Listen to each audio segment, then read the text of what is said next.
ગાંધીનગર કમલમમાં ભારતીય જનતા પાર્ટીની મહત્વની બેઠક મળી। આ બેઠકમાં મુખ્યમંત્રી ભૂપેન્દ્ર પટેલ, પ્રદેશ પ્રમુખ જગદીશ વિશ્વકર્મા સહિતના નેતાઓ હાજર રહ્યા। સ્થાનિક સ્વરાજની ચૂંટણી સંદર્ભે બેઠકમાં ચર્ચા થઈ। વિધાનસભાની પેટા ચૂંટણી સંદર્ભે બેઠકમાં ચર્ચા થઈ। સાથે જ ચૂંટણી માટે નિરીક્ષકોની નિમણૂક માટે બેઠકમાં ચર્ચા થઈ છે। ઉમેદવારોની પસંદગી માટે ભાજપ જિલ્લા દીઠ 3 નિરીક્ષકો મોકલશે, જે ફિલ્ડ પર જઈ ઉમેદવારોને સાંભળશે। સ્થાનિક સ્વરાજની ચૂંટણી પર ભાજપ પ્રદેશ પ્રમુખ જગદીશ વિશ્વકર્માએ નિવેદન આપતા કહ્યું કે અમે ચૂંટણી આવે ત્યારે જ મેદાનમાં નથી આવતા, અમે હંમેશા મેદાનમાં રહીએ છીએ। ચોમાસું આવે અને દેડકા પંજાબથી દિલ્હીથી આવે છે। જગદીશ વિશ્વકર્માએ આમ આદમી પાર્ટી પર ખેડૂતો મુદ્દે રાજકીય માર્કેટિંગના આક્ષેપ કર્યા। પંજાબમાં ખેડૂતો પર અત્યાચારનો ઉલ્લેખ કરી ગુજરાત સરકારની એમએસપી ખરીદી અને સહાયની પ્રશંસા કરી। વડાપ્રધાન નરેન્દ્ર મોદીએ મુખ્યમંત્રી અને વડાપ્રધાન તરીકે 8,931 દિવસ સેવા આપી ઐતિહાસિક સિદ્ધિ હાંસલ કરી। લાંબા સમય સુધી શાસન કરીને એમણે અનેક રેકોર્ડ તોડ્યા। ભાજપ પ્રદેશ પ્રમુખ જગદીશ વિશ્વકર્માએ જણાવ્યું, વડાપ્રધાન મોદીએ 24 વર્ષમાં એક પણ રજા લીધા વગર દેશ સેવા કરી છે। ગુજરાતમાં 24 કલાક વીજળી જેવા ઐતિહાસિક નિર્ણયો લીધા છે। ગાંધીનગરના કોબા કમલમમાં 31 માર્ચે વડાપ્રધાન સમ્રાટ સંપત્તિ મ્યુઝિયમ ખુલ્લું મૂકશે। 1 કલાકથી વધુ સમય વડાપ્રધાન કોબા કાર્યક્રમમાં હાજર રહેશે। વડાપ્રધાન 31 માર્ચે સવારે 9:45 વાગે અમદાવાદ આવશે। એરપોર્ટથી સીધા જ કોબા પહોંચી સમ્રાટ સંપત્તિ મ્યુઝિયમને ખુલ્લું મૂકશે અને બપોરે 12:30 વાગે સાણંદમાં કાઇનિસ સિમકોન પ્રોજેક્ટને ખુલ્લો મૂકશે। વડાપ્રધાન 4 વાગે ડીસા પહોંચશે। ડીસાથી રોડ માર્ગે નીણા ગામે સભાના સ્થળે જશે અને વિકાસના કામોના લોકાર્પણ કરશે, ખાતમુહૂર્ત કરશે અને ત્યારબાદ જાહેર સભાને સંબોધી 5:30 વાગે આસામ જવા રવાના થશે। રાજ્યની એન્ટી કરપ્શન બ્યુરોની કામગીરી પર સવાલ ઉઠ્યા। 5 વર્ષમાં 250 ગુનાઓ સાબિત ન થઈ શક્યા। એસીબી માત્ર 148 ગુના જ કોર્ટમાં સાબિત કરી શકી। દહેગામમાં રામનવમીએ 38મી ભવ્ય શોભાયાત્રા યોજાઈ। અખાડિયન યુવાનોએ તલવારબાજી, લાઠીદાવ અને અગનગોળા જેવા કરતબો કર્યા। નગરમાં ભક્તિમય માહોલ વચ્ચે શોભાયાત્રા શાંતિપૂર્ણ રીતે સંપન્ન થઈ। અમદાવાદ સુરતમાંથી ઝડપાયેલી નકલી નોટોના કેસમાં 2,48,00,000ની નકલી નોટો નાસિક મોકલાઈ છે। નાસિક પ્રિન્ટ પ્રેસમાં આ નકલી નોટોની પૂર્ણ તપાસ કરવામાં આવશે। આ નકલી નોટ બનાવવામાં હાઈ સિક્યોરિટી પેપરનો ઉપયોગ કરાયો છે અને ચાઇનાથી આ પેપર મંગાવ્યાનો મોટો ખુલાસો થયો છે। નાસિકમાં સિક્યોરિટી ફીચર્સની ઝીણવટભરી તપાસ થશે। નોટ પાછળના માસ્ટર માઇન્ડની સઘન પૂછપરછ પણ થશે। યુદ્ધની અસર હવે દવાઓ પર દેખાઈ રહી છે અને ખાસ વડોદરામાં ઓલ ગુજરાત સર્જિકલ એસોસિએશનનું નિવેદન સામે આવ્યું છે કે આવશ્યક દવાઓમાં 1 એપ્રિલથી ભાવ વધવાની શક્યતા છે। દવાઓમાં 0.65% ભાવ વધારાની મંજૂરી મળી છે। કોંગ્રેસ પ્રવક્તા પાર્થિવરાજ કઠવાડિયાએ બનાસકાંઠામાં 2 ક્રિકેટ એસોસિએશન હોવા મુદ્દે સવાલ ઉઠાવ્યા। 1960નું જૂનું એસોસિએશન માન્ય ગણવું કે જીસીએ ખાનગી સંસ્થામાં સિલેક્ટર મોકલે છે, એ મુદ્દે સ્પષ્ટતા માંગી। સ્થાનિક સ્વરાજની ચૂંટણી આવી રહી છે અને એ પહેલા પોલીસ બેડામાં મોટા ફેરફાર થયા છે। ડીજીપી કચેરીએ 518 પીઆઈ બદલીની આદેશ કર્યા છે। ગુજરાતી ફિલ્મ ઇન્ડસ્ટ્રીમાં જીગરદાન ગઢવીની સિંગિંગથી નિવૃત્તિથી ચાહકો ખૂબ ગમગીન થયા છે। હવે ફિલ્મોમાં જીગરદાન ગઢવી નહીં ગાય એવી જાહેરાત કરવામાં આવી છે। આગળ અન્ય પ્રોજેક્ટ પર એ ફોકસ કરતા હોય એવા સંકેત આપ્યા છે। અમદાવાદમાં અજમેરથી ડ્રગ્સ લાવી વેચતો પેડલર એસઓજીની જાળમાં ફસાઈ ગયો છે। એસઓજીની ટીમે વિરાટનગર 4 રસ્તા પાસે અલ્તમસ ઉર્ફે મોહસિન પઠાણને 27.600 ગ્રામ એમડી ડ્રગ્સ સાથે દબોચી લીધો છે। અમદાવાદમાં ગરમીની સાથે માવઠાની હવામાન વિભાગે આગાહી કરી છે। 29-30 માર્ચે કમોસમી વરસાદનું યલો એલર્ટ અને સાથે 2 દિવસની ચેતવણી આપી છે। ઉત્તર ગુજરાતમાં ગાજવીજ સાથે વરસાદની આગાહી છે, તો કચ્છ, બનાસકાંઠા સહિતના વિસ્તારોમાં માવઠાની શક્યતા છે। સાથે જ 30થી 40 કિલોમીટર પ્રતિ કલાકની ઝડપે પવન ફૂંકાઈ શકે છે। 2 સાયક્લોનિક સિસ્ટમ સક્રિય થતા વેસ્ટર્ન ડિસ્ટર્બન્સના કારણે વાતાવરણમાં પલટો આવશે। આવનાર 7 દિવસ તાપમાન સ્થિર રહેશે।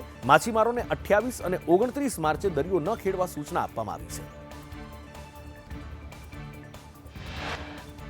ગુજરાતમાં ફરી કમોસમી વરસાદની આગાહી થઈ છે.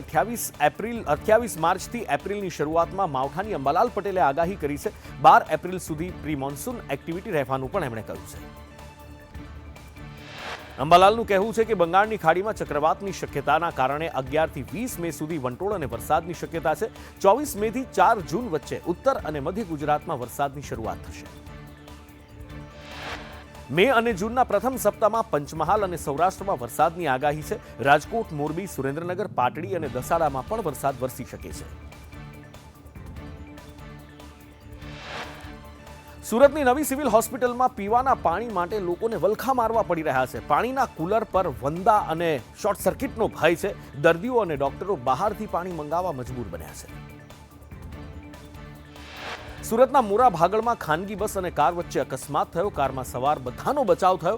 કારના આગળના ભાગને જોકે નુકસાન થયું, પણ સદનસીબે જાનહાનિ ટળી છે. સુરતમાં છેતરપિંડીનો માસ્ટર માઇન્ડ આરોપી હરેકૃષ્ણ ઉર્ફ હરિરાવળ ઝડપાયો છે.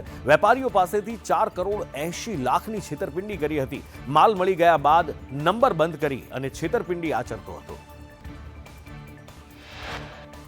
રાજકોટમાં ગોપાલ ઇટાલિયાએ આમ આદમી પાર્ટીના કાર્યકરોને દબાણ થતું હોવાના આરોપ લગાવ્યા. એમનું કહેવું છે કે પોલીસ પર ઉમેદવારોની વિગતો આપવા માટે દબાણ છે અને પોલીસ એ દબાણ ઉમેદવારો પર ઠાલવી રહી છે. રાજકીય દબાણમાં પોલીસ કામ કરતી હોવાનો એમનો દાવો છે.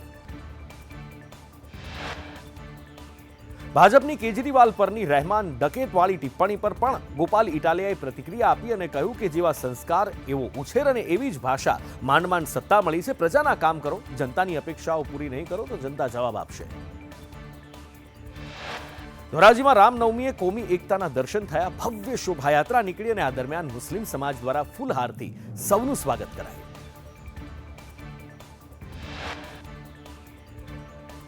રાજકોટ નજીક વેરાવળ પડલવા ફાટક પાસે ટ્રેક પર ટ્રકમાંથી લોખંડની ગટરો પડતા રેલવે વ્યવહાર ખોરવાયો.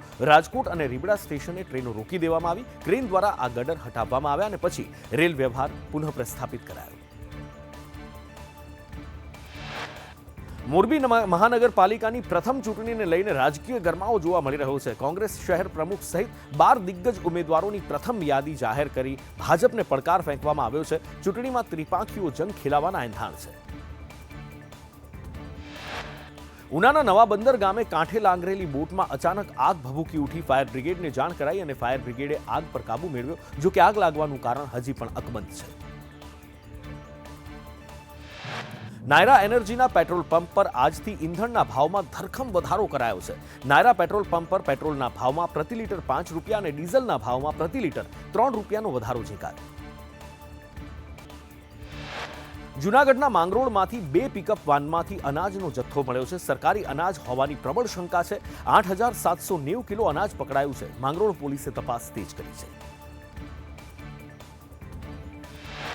અમરેલીમાં આર્ટ્સ કોલેજ પાસેનો 11 કરોડના ખર્ચે બનેલ સીસી રોડ સેમ્પલમાં ફેલ થવાના કારણે મંત્રી કૌશિક વેકરિયાના આદેશ પર 125 મીટર રોડ તોડવાનું શરૂ કરાયું છે. જિલ્લાના તમામ માર્ગોના સેમ્પલ લેવા સૂચના અપાઈ છે.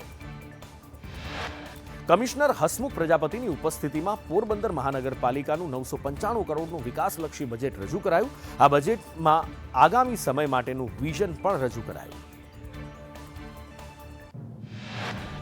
જામનગરની ડિફેન્સ કોલોની વિસ્તારમાં વિધવા મહિલાનો મૃતદેહ મળ્યો. 3 સંતાનોની માતાના મોત મામલે પોલીસે તપાસ તેજ કરી. પોલીસે આરોપીની ધરપકડ કરી પૂછપરછ શરૂ કરી.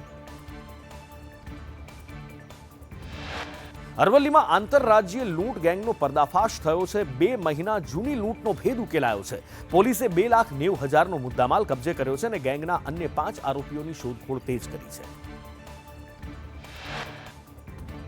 મહેસાણાના ખેરાલુના પાંછામાં મજા પડી ગઈ. ભારે દારૂડિયાઓ માટે બનાવેલ પાંજરામાં એક કાકા પુરાઈ ગયા અને આ રમૂજી ઘટનાનો વિડીયો સોશિયલ મીડિયામાં વાયરલ થઈ રહ્યો છે. પ્રાંતિજ નગરપાલિકાની ડમ્પિંગ સાઇટમાં રાત્રે ભીષણ આગ લાગી હતી. ફાયરની ટીમોએ કલાક સુધી પાણીનો મારો ચલાવ્યો અને આખરે કચરાના ઢગલા પર લાગેલી આ આગ પર કાબુ મેળવ્યો. થરાદમાં રામનવમીની હર્ષોલ્લાસ સાથે ઉજવણી કરવામાં આવી. રામજી મંદિરથી ભવ્ય શોભાયાત્રા નીકળી. જિલ્લા પોલીસ વડા અને સામાજિક અગ્રણીઓ આ શોભાયાત્રામાં જોડાયા.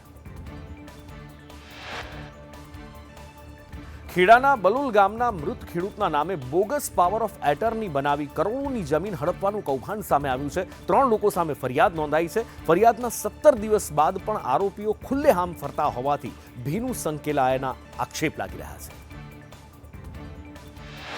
ખેડાના કેસરા ખાતે બાલાજી મંદિર 7 દિવસ ભવ્ય કાર્યક્રમ ઉજવશે. 1 સપ્તાહ સુધી અહીંયા રામકથાનું આયોજન છે. હજારો ભક્તો દર્શન સાથે ધાર્મિક કાર્યક્રમનો લાભ લેશે. વલસાડના મરોલી અને ઉમરગામના અનેક માછીમારો ઈરાનના દરિયાકાંઠે ફસાયેલા છે. પરિસ્થિતિ ગંભીર બનતા માછીમારોએ વિડીયો બનાવી સરકાર સમક્ષ મદદની માંગ કરી છે. વલસાડના મગોદ ગામે છેતરપિંડી થઈ છે. ગ્રામ પંચાયતના સભ્ય દીપેશ પટેલે બેંકમાંથી લોન લેવા ખોટા દસ્તાવેજ રજૂ કર્યા. ફરિયાદ નોંધાતા દીપેશ પટેલની ધરપકડ કરાઈ. નવસારી સિવિલમાં ગટરના પાણી ફરી વળ્યા. સિવિલ ઇમરજન્સી વોર્ડમાં આ પાણી ફરી વળ્યા. પાણી ઉભરાતા દાખલ દર્દીઓને ભારે હાલાકી પડી રહી છે. કપરાડા પોલીસે ગુનાનો ભેદ ઉકેલ્યો. પ્લાસ્ટિકના દાણાની 900 બેગ સગે વગે કરી ટ્રક સળગાવવાનું ભયાનક કાવતરું રચવામાં આવ્યું હતું. આખરે પોલીસે આ કાવતરાનો પર્દાફાશ કરી આરોપીને ઝડપી પાડ્યો છે.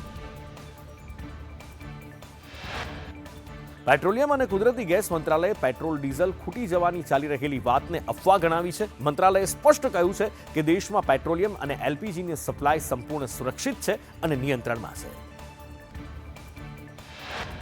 પેટ્રોલિયમ મંત્રાલય તરફથી સ્પષ્ટતા કરતા કહેવામાં આવ્યું છે કે ક્યાંય પણ પેટ્રોલ ડીઝલ કે એલપીજી પુરવઠામાં કોઈ પણ પ્રકારનો ઘટાડો નથી.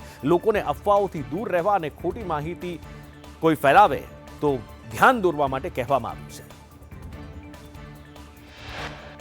કતરથી એલપીજીનો જથ્થો લઈને વિયેતનામનું Apollo ocean LPG tanker Mangalore તટ પર આવી પહોંચ્યું. આ જહાજમાં ઇન્ડિયન ઓઇલ કોર્પોરેશન અને ભારત પેટ્રોલિયમ માટેના રાંધણ ગેસનો જથ્થો લાવવામાં આવ્યો છે. કંડલા બંદરના વાડીનાર ટર્મિનલ પર આજે મોડી રાત્રે જગવસંત જહાજ સમુદ્રમાં મધ્યમાં પહોંચશે. 16,000 મેટ્રિક ટન એલપીજી લઈને આ જહાજ પહોંચશે. ઉત્તર પ્રદેશના બસ્તીમાં એક અનોખી ઘટના બની. 500 લીટરની ટાંકી લઈ યુવક પેટ્રોલ પંપ પર પહોંચ્યો. પેટ્રોલ પંપ પર ટાંકીમાં પેટ્રોલ પુરાવાનો આ વિડીયો સોશિયલ મીડિયામાં વાયરલ થઈ રહ્યો છે. દિલ્હીના શીશ મહેલને લઈ કેજરીવાલ પર કેબિનેટ મંત્રી પ્રવેશ સિંહ વર્માએ પ્રહાર કર્યા છે. શીશ મહેલનો વિડીયો વાયરલ કરી દિલ્હીના ડકેત નામથી વિડીયો પોસ્ટ કર્યો છે. જનતાના પૈસા શીશ મહેલમાં લગાવ્યાનો આરોપ લગાવ્યો છે. 5 રાજ્યોમાં વિધાનસભા ચૂંટણીને લઈ સર્વેલન્સની ટીમે મેગા કાર્યવાહી કરી. ગેરકાયદે પ્રવૃત્તિઓ સામે ચૂંટણી પંચે કાર્યવાહી કરતા અત્યાર સુધીમાં અંદાજે 409 કરોડની જપ્તી કરાઈ છે.